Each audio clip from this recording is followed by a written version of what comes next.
Every time you think of a memory from your past, every time that you kind of replay something in your mind, what's actually happening is you're actually rewriting that memory. So the actual memory gets replaced by your thoughts and feelings of the memory. So if there's something that you think about a lot, basically it gets rewritten a lot. And at a certain point, it's not really what actually happened, but so much more your perception of what happened and the feelings and the emotions about what you think happened. So if there's a memory that is like painful to you, or if there's a memory that makes you feel embarrassed, maybe something that you kind of replay a lot and you think about a lot, then what's actually happening is you're making it worse and worse every time that you think about it. But understanding this and realizing that you can actually use this to your advantage and instead rewrite things in a more positive light. So, for example, when you think about something that made you feel really embarrassed, you probably think about it all the time and it probably makes you cringe. And the more you think about it, the more your self identity and your self concept becomes this like, oh, I'm so embarrassing. But if I asked you to think about something embarrassing that happened to someone else, it would probably take you a while to come up with something and you might not even be able to think of anything because inherently most people only care about themselves. So you're not out here like waiting for embarrassing things to happen to other people and noticing them and remembering them and like keeping a weird list of them, I hope. And that's what most people are like. So most people probably don't even remember your embarrassing moment because they don't care. They care about themselves. So for you to kind of like replay this moment over and over and feel bad about yourself and then create this negative self-image, create this negative self-identity is really only harming you, and there's not any real logical reason to do it. So what you can do instead is use this and actually use it in your favor. So think about a negative memory that you've had, maybe something that you kind of replay over and over again, and every time you think about it, instead think, actually it's no big deal. Literally no one cared, because that is more realistically what actually happened. For the most part, people are more concerned and more obsessed with themselves than they are with you. If you wore like a weird outfit, if you were overdressed or underdressed to an event, most people aren't gonna really notice or care unless it's like terrible because they're more concerned with how they look and how they're coming off. And they're gonna remember what outfit they were. They're not gonna remember what you were or what you did. What they will actually remember is how you made them feel. And that's generally what most people remember about you, is how you made them feel. So use this to rewrite anything that is negative, anything that makes you feel bad about yourself. And when you do this enough, it's gonna really affect your self image and your self concept. And it's gonna help you be able to transform your current reality. Because when you want to change your reality, if you don't like what's currently happening, your first instinct is to like go out there and to make it happen, to force things to happen, to make crazy big changes. Maybe you will think that you need to do X, Y, and Z, make a to-do list, do a bunch of work in order to make something happen. But really, your reality is a reflection of your identity.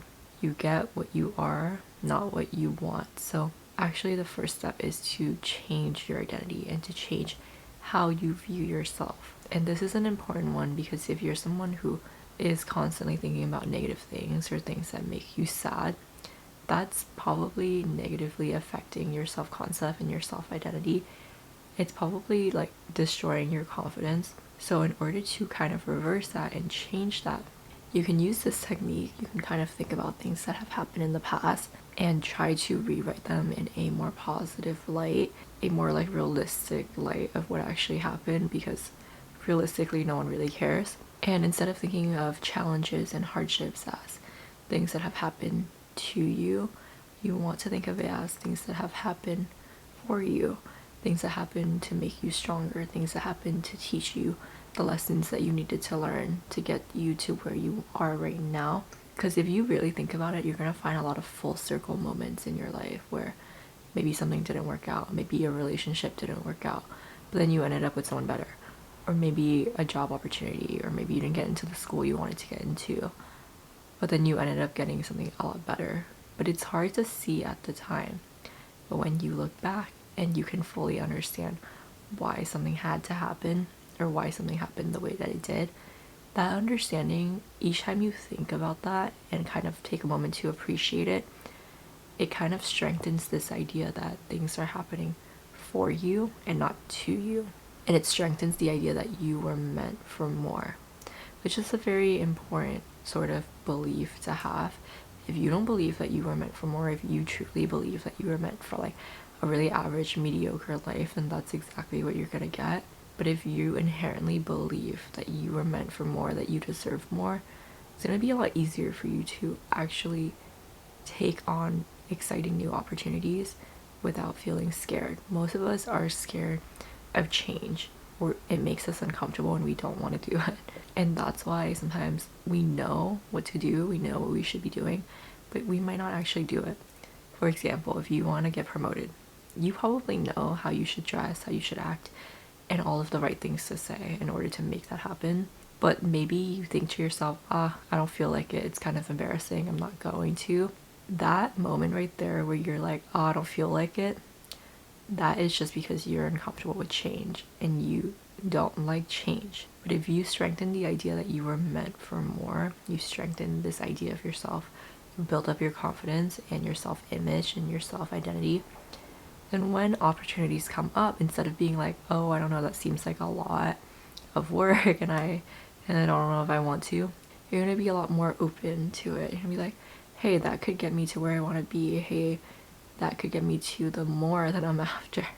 So yeah, I would love to do that actually. And this also works with relationships and people. I feel like I see a lot of people self-sabotage when it comes to potential relationships. And maybe you've seen it in your own life, or you've seen it in your friends' lives, or maybe you see it on TV shows. Sometimes when someone meets someone that they're really excited about, they can kind of get scared and then they'll kind of act really weird and mess up the date, or they'll just be odd and just not be themselves. And it just goes really terribly because they're so uncomfortable. Sometimes that's kind of a defense mechanism because deep down you are actually genuinely excited about this person, but you have like certain fears about being in an actual happy and fulfilling relationship. And it goes back to your self-identity and what you think you deserve and what you think you should have. And maybe you don't think that you deserve this, or you don't think that you should have this because of your past and because you've been in shitty relationships, and that's what you know. And even though it's like terrible, that is familiar to you because it's what you know. And sometimes familiar feels safe even if it isn't. Alright, that's it for today's little video. I hope that you found value in this. If you did, please be sure to like, comment, subscribe, and I will see you next time. Bye!